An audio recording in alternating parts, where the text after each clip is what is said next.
ચાલો દોસ્તો સમય બગાડ્યા વગર દેશ અને દુનિયાના સૌથી મોટા સમાચાર પર એક નજર કરીએ. વિડિયો શરૂ થાય તે પહેલા કોમેન્ટમાં જરૂરથી જણાવજો કે તમે આ વિડિયો ક્યાંથી જોઈ રહ્યા છો. સૌથી પહેલા વાત કરીએ તો દેશ માટે ગૌરવના સમાચાર સામે આવ્યા છે.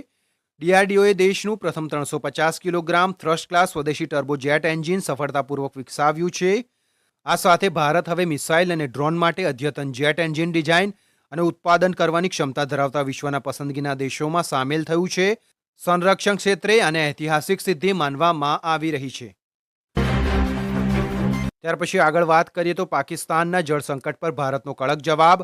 અમેરિકામાં ભારતના રાજદૂત વિનય મોહન ક્વાત્રાએ જણાવ્યું કે પાકિસ્તાન સિંધુ બેસિનનું લગભગ 80% પાણી મેળવે છે, પરંતુ ખરાબ જળ વ્યવસ્થાપનના કારણે માત્ર 40% પાણી જ ખેતરો સુધી પહોંચે છે. તેમણે કહ્યું કે સિંધુ જળ સંધિ સદભાવનાથી થઈ હતી અને પાકિસ્તાનનું જળ સંકટ તેની પોતાની નીતિઓ અને મેનેજમેન્ટની નિષ્ફળતાનું પરિણામ છે. ત્યાર પછી આગળ વાત કરીએ તો ઈપીએફઓના કરોડો કર્મચારીઓને મોટી રાહત. ખાનગી ક્ષેત્રમાં કામ કરતા લાખો કર્મચારીઓ માટે રાહતના સમાચાર છે. નાણાં મંત્રાલયે ઈપીએફઓ માટે માસિક પગાર મર્યાદા 15,000થી વધારીને 25,000 કરવાની મંજૂરી આપી છે. કેબિનેટની અંતિમ મંજૂરી બાદ આ નિયમ 1 એપ્રિલ 2027થી અમલમાં આવી શકે છે, જેના કારણે વધુ કર્મચારીઓને પીએફ અને પેન્શનનો લાભ મળશે. ત્યાર પછી આગળ વાત કરીએ તો આરબીઆઈની બેઠક પર દેશભરની નજર. ભારતીય રિઝર્વ બેંકની નાણાકીય નીતિ સમિતિની બેઠક 3થી 5 ઓગસ્ટ દરમિયાન યોજાઈ રહી છે. વધતી મોંઘવારી, વૈશ્વિક ક્રૂડના ભાવ અને ચોમાસાની સ્થિતિને ધ્યાનમાં રાખીને નિષ્ણાંતોનું માનવું છે કે આ વખતે રેપો રેટમાં કોઈ ફેરફાર નહીં કરવામાં આવે. હવે સમગ્ર દેશ આરબીઆઈના નિર્ણયની રાહ જોઈ રહ્યો છે.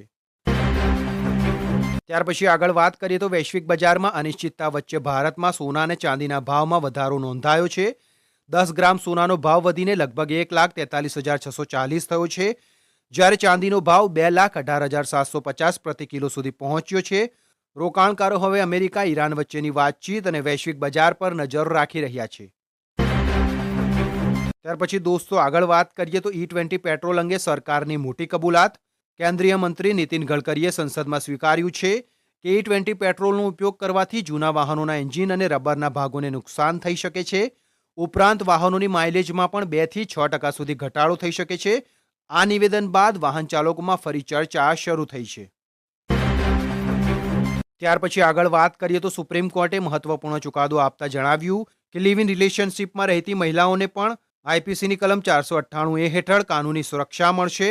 જો પાર્ટનર દ્વારા ક્રૂરતા કરવામાં આવે તો કેસ નોંધાવી શકાશે. જો કે કોર્ટે સ્પષ્ટ કર્યું છે કે ધરપકડ પહેલા યોગ્ય તપાસ કરવી ફરજિયાત રહેશે. ત્યાર પછી આગળ વાત કરીએ તો બિહારની બાંકીપુર પેટા ચૂંટણીમાં જનસુરજ પાર્ટીના પ્રશાંત કિશોરે ભાજપનો લગભગ 30 વર્ષ જૂનો ગઢ તોડી નાખ્યો છે. તેમણે 19,000થી વધુ મતોની જંગી લીડ સાથે જીત મેળવી છે. રાજકીય વિશ્લેષકો આ પરિણામને બિહારની રાજનીતિમાં મોટો પરિવર્તનનો સંકેત માની રહ્યા છે. ત્યાર પછી આગળ વાત કરીએ તો પેપર લીક મુદ્દે વિદ્યાર્થીઓનું આંદોલન વધુ ઉગ્ર. રાંચીમાં જેપીએસસી અને જેએસએસસી સીજીએલ પરીક્ષામાં પેપર લીક અને ગેરરીતિના આરોપોને લઈને વિદ્યાર્થીઓ છેલ્લા ઘણા દિવસોથી અનિશ્ચિતકાલીન ઉપવાસ પર બેઠા છે. તેઓ પરીક્ષા રદ કરવા અને સમગ્ર મામલાની સીબીઆઈ તપાસ કરવાની માંગ કરી રહ્યા છે. આંદોલન દિવસે ને દિવસે વધુ ઉગ્ર બની રહ્યું છે. ત્યાર પછી આગળ વાત કરીએ તો અમદાવાદમાં નીટ મુદ્દે કોંગ્રેસ રસ્તા પર. નીટ પેપર લીક અને વિદ્યાર્થીઓ પર થયેલા લાઠીચાર્જના વિરોધમાં ગુજરાત કોંગ્રેસે અમદાવાદમાં નહેરુ બ્રિજથી સરદારબાગ સુધી વિરોધ રેલી યોજી હતી. કોંગ્રેસે શિક્ષણના વ્યાપારીકરણ અને વિદ્યાર્થીઓ સાથે થયેલા વર્તનને લઈને સરકારને ઘેરી હતી. આ મુદ્દે રાજકીય ગરમાવો સતત વધી રહ્યો છે. ત્યાર પછી આગળ વાત કરીએ તો મધ્ય પૂર્વમાં વધી રહેલા તણાવ વચ્ચે અમેરિકાના રાષ્ટ્રપતિ ડોનાલ્ડ ટ્રમ્પે દાવો કર્યો છે કે અમેરિકા અને ઈરાન વચ્ચે મહત્વપૂર્ણ બેઠક શરૂ થશે. હોર્મુઝ સ્ટ્રેટ અને પરમાણુ કાર્યક્રમને લઈને બંને દેશો વચ્ચે કોઈ મોટો કરાર થઈ શકે તેવી અટકળો વ્યક્ત થઈ રહી છે. સમગ્ર વિશ્વની નજર હવે આ બેઠકના પરિણામ પર છે. ત્યાર પછી આગળ વાત કરીએ તો પાકિસ્તાનના ખૈબર પખ્તૂનખ્વા પ્રાંતના સ્વાત જિલ્લામાં પોલીસ સ્ટેશન બહાર આત્મઘાતી વિસ્ફોટ થયો છે. હુમલામાં 7 લોકોના મોત થયા છે, જ્યારે 18 લોકો ઘાયલ થયા છે. ઘટનાના સમયે નજીકમાં આતંકવાદ વિરોધી શાંતિ રેલી ચાલી રહી હતી. હુમલા બાદ સમગ્ર વિસ્તારમાં સુરક્ષા વ્યવસ્થા વધુ કડક બનાવી દેવામાં આવી છે. ત્યાર પછી આગળ વાત કરીએ તો વિશ્વવિખ્યાત નાઝકા લાયન્સની મુલાકાતે ગયેલા પ્રવાસીઓને લઈ જતું નાનું વિમાન પેરુમાં દુર્ઘટનાગ્રસ્ત થયું છે. વિમાનમાં સવાર 11 મુસાફરો અને 2 પાયલટ સહિત તમામ 13 લોકોના મોત થયા છે, જમીન પર અથડાતા જ વિમાનમાં આગ લાગી હતી.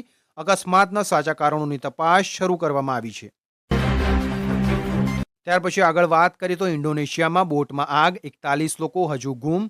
ઇન્ડોનેશિયાના મધુરા ટાપુ નજીક મુસાફરો ભરેલી બોટમાં ભીષણ આગ લાગી છે. આ દુર્ઘટનામાં ઓછામાં ઓછા 5 લોકોના મોત થયા છે, જ્યારે 41 લોકો હજુ પણ ગુમ હોવાનું જણાવાયું છે. અનેક મુસાફરો જીવ બચાવવા દરિયામાં કૂદી પડ્યા હતા. બચાવ દળો સતત શોધખોળ કરી રહ્યા છે. ત્યાર પછી આગળ વાત કરીએ તો ગ્રીસના જંગલોમાં વિકરાળ આગને કાબૂમાં લેવા માટે કામગીરી ચાલી રહી હતી, ત્યારે 2 ફાયર ફાઇટિંગ હેલિકોપ્ટર હવામાં જ અથડાઈ ગયા હતા. અથડામણ બાદ એક હેલિકોપ્ટરમાં આગ લાગી ગઈ હતી. સમગ્ર ઘટનાનો વિડીયો સામે આવ્યો છે અને અકસ્માતના કારણોની તપાસ શરૂ કરવામાં આવી છે. ત્યાર પછી આગળ વાત કરીએ તો દેશભરમાં વરસાદનો કહેર યથાવત. આસામ, કેરળ, ગુજરાત સહિત દેશના અનેક રાજ્યોમાં ભારે વરસાદે ભારે નુકસાન પહોંચાડ્યું છે. પૂર અને ભૂસ્ખલનની ઘટનાઓમાં અનેક લોકોના મોત થયા છે, જ્યારે હજારો પરિવારો અસરગ્રસ્ત બન્યા છે. હવામાન વિભાગે આગામી દિવસોમાં પણ ભારે વરસાદ અને અચાનક પૂરનું જોખમ યથાવત રહેવાની ચેતવણી આપી છે. ત્યાર પછી આગળ વાત કરીએ તો ગુજરાતમાં આગામી 7 દિવસ વરસાદની આગાહી. હવામાન વિભાગે ગુજરાતમાં આગામી 7 દિવસ સુધી હળવાથી મધ્યમ વરસાદની આગાહી કરી છે. અમદાવાદ, વડોદરા સહિત અનેક જિલ્લાઓમાં વરસાદી ઝાપટા પડી શકે છે. રાજ્યમાં સક્રિય મોન્સૂન ટ્રફ અને સાયક્લોનિક સર્ક્યુલેશનને કારણે વરસાદી માહોલ યથાવત રહેવાની શક્યતા વ્યક્ત કરવામાં આવી છે. ત્યાર પછી આગળ વાત કરીએ તો અંબાલાલ પટેલની નવી વરસાદી આગાહી. હવામાન નિષ્ણાંત અંબાલાલ પટેલના જણાવ્યા મુજબ 8 થી 15 ઓગસ્ટ દરમિયાન ઉત્તર ગુજરાત, મધ્ય ગુજરાત અને દક્ષિણ ગુજરાતના અનેક જિલ્લાઓમાં સારો વરસાદ પડી શકે છે. કેટલાક વિસ્તારોમાં ભારે વરસાદ અને પાણી ભરાવવાની સ્થિતિ સર્જાઈ શકે છે. તેમણે ભાદરવા મહિનામાં પણ વરસાદની સંભાવના વ્યક્ત કરી છે. ત્યાર પછી આગળ વાત કરીએ તો રાજ્યપાલે ગુજરાત વિધાનસભાના 9મા સત્રનું આહ્વાન કર્યું છે. 8 થી 10 સપ્ટેમ્બર દરમિયાન 3 દિવસનું ચોમાસું સત્ર યોજાશે. આ સત્રમાં સરકારી વિધેયકો, રાજ્યના મહત્વના પ્રશ્નો અને વિવિધ વિકાસ કાર્યો અંગે ચર્ચા થશે. ધારાસભ્યોને પોતાના મત વિસ્તારના પ્રશ્નો ઓનલાઈન રજૂ કરવાની સુવિધા પણ મળશે.